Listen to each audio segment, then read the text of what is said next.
Hi, and welcome to Pace Rewind. I'm Jordine Matthews. Let's rewind into Pace Athletics. The women's lacrosse team traveled to Caldwell University last weekend for a record-breaking performance against the Cougars. Pace defeated Caldwell 19-2 behind the efforts of sophomore Abby Hampson's game-high 4 goals. The Setters had 11 different players score in the game, including sophomore Angela Kelly, who had 3 goals, and freshman Courtney Paps and sophomore Emily Ankerbrandt, who both had a pair each. Paps finished with a team-high 3 ground balls in addition to 3 points on 2 goals and an assist, and sophomore goalkeeper Alyssa Silvestri improved to 2-0 after making 8 saves in goal. The men's lacrosse team took on Merrimack College at Pace Stadium in their first night game of the season. The Setters dropped their first NE10 matchup 17-8 to the Warriors. Sophomore Anthony Gadaletta led Pace with 3 goals, while sophomore Liam Brennan scored 2 goals and picked up 4 ground balls. Freshman Kevin Vogelsberg, sophomore Joshua Kreitler, and senior Matthew Casadente each had a goal against the Warriors. The softball team traveled to Claremont, Florida over the weekend for a tournament. The Setters opened the weekend Friday morning against Mercy, falling 2-0 to the Mavericks. Pace bounced back quickly to pick up a huge 3-2 win over number 20 Southern New Hampshire University. Junior catcher Nicole Larm hit a 3-run blast to left field and finished 1 for 2 in the game, with 3 RBIs and a run scored. Junior pitcher Caitlin Nelson went the full 7 innings, allowing just 1 earned run and striking out 6 batters to start the season with a 1-0 record. Saturday morning started off well for Pace as the Setters defeated Assumption College 3-0. Sophomore Jacqueline Flores pitched a complete game shutout and struck out 7 batters in the win. The baseball team opened the week with a thrilling series against Mercy College. The Setters took control early as junior John Kokora hit an RBI triple to give Pace a 3-0 lead. Senior Frank Mayo led the Setters, finishing with 3 runs, while sophomore Michael Galino finished with 2. The Mavericks battled back in the bottom of the 5th and eventually took the lead 7-6. The game was suspended at the top of the 10th inning, tied at 10 due to darkness, with Pace having 2 outs and a runner on base. Mercy traveled to Pace Thursday afternoon to finish the matchup, eventually taking the game 11-10. The Setters responded in Game 2 of the series when Kokora came up with the grand slam to give Pace a 5-2 lead in the bottom of the 4th. Senior starter Michael Forgione tossed in 6 innings and struck out 3 batters, earning his first win of the season. Sophomore Anthony Crucione would close out the game, earning his first save as the Setters defeated Mercy 8-5 to split the series. The Setters then began a 3-game homestand against Dominican College on Saturday. Junior Corey Capaldi led Pace, going 3 for 4 with a pair of RBIs and a run scored. But it wasn't enough as Pace fell to Dominican 11-3. In Game 2 of the series, Pace had a slow start, allowing 5 runs in the first inning by the Chargers.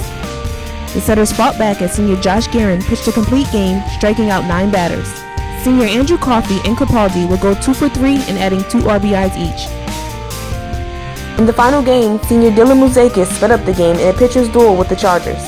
He improved to 3-0 after pitching a 2-hitter, 5-strikeout game. Graduate student Alec Patron would score the only run of the game, where the Setters would close out the series 1-0 over Dominican. The football team is gearing up for the fall season by staying in shape. This week, the team hit the gym to test out their strength and speed through a series of events. The players were tested on their box squat, bench press, and 40-yard dash, amongst other things. Sophomore Zach Downey ran a 40-yard dash in a time of 4.52 seconds, while freshman Amari Lawrence ran in 4.59 seconds. Junior Nick Ionikon box squatted 2 reps at 605 pounds, while sophomore Josheen Martin finished with 4 reps at 500 pounds. Junior Adam Wooten had 1 rep at 330 pounds in the bench press, while freshman Gallo Carrera bench pressed 1 rep at 285 pounds. And now, here's your Setters of the Week. And we're here with your Setter of the Week, baseball center fielder John Kokora. John, you guys played 5 games over the week against Mercy and Dominican. 5 games is a lot of baseball for 1 week. How did you guys handle that? We came back from a weekend. We were down in Florida, had a couple games there. We had a late flight in on Monday, so we were tired. But games during the season are important, so we had to get up for the games. We played well. We came out, like you said, 3-2. We fought hard against Mercy, had a lot of comebacks in those innings. And then Dominican, we started off the slow. We lost 12-1 to the first game, but then came back over the weekend with a doubleheader, knew that we had to play hard and compete, and pulled out 2 wins. And you guys, you definitely did play hard. You personally, I know that you had a couple of triples in there. You had to hit a home run, a big home run too, so that was pretty cool. What What was so different about that first game against Dominican than the last two? I think we just need to come out ready to play. The first game, they got ahead early, and then we tried to battle back, but they just kept on adding more runs. So, it does take you out of the game a little bit. But, our coach at the end of the game said that, this is game one of the series. It's a 3-game series, so you have to come back and bounce back the next day. We started slow the first game. Garen got hit a little hard, 5 runs in the first, but he had a gutsy performance. Through shutout for the next 8 innings, he gave our offense a chance to come back. We chipped away, and then we finally got a big hit when it was needed, and we just carried through. You guys did an amazing job with that comeback. It was great to watch. Now, of course, when you're in the game, you have moments like that where you kind of feel a little defeated. How is it that you guys pick yourself back up to know that, okay, we got this, we still have a chance? We have a great group of guys. Everyone's loose in the dugout. It doesn't matter what the score is. We just know that the first person ahead of us, they're going to do their job, and then we're going to do a job behind us. No one is 100% down the whole time. We just know that with the team that we have, that any lead that another team has, we can easily come back with.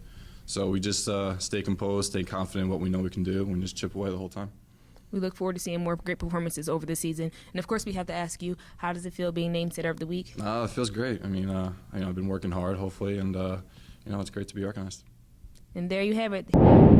Hi everyone, I'm Tyra Bernstein reporting live with your softball setter of the week, Jackie Flores. So Jackie, what worked best for you this week? I was really dominant in the circle. My changeup was my best pitch of the week. How did you think this trip went overall? I think it went okay. It was a learning experience for the whole team, and we have a lot to improve on. Yes, I agree. And what would be your best accomplishments for this year? To stay dominant as I did throughout this week, and just to have fun with my teammates and win. Thanks, Jackie. And that's it for this week's episode. We'd like to thank everyone involved with Pace Rewind and our sponsors, Coca-Cola, Academy Bus, and Northern Westchester Hospital. I'm Jordan Matthews. Catch you next time.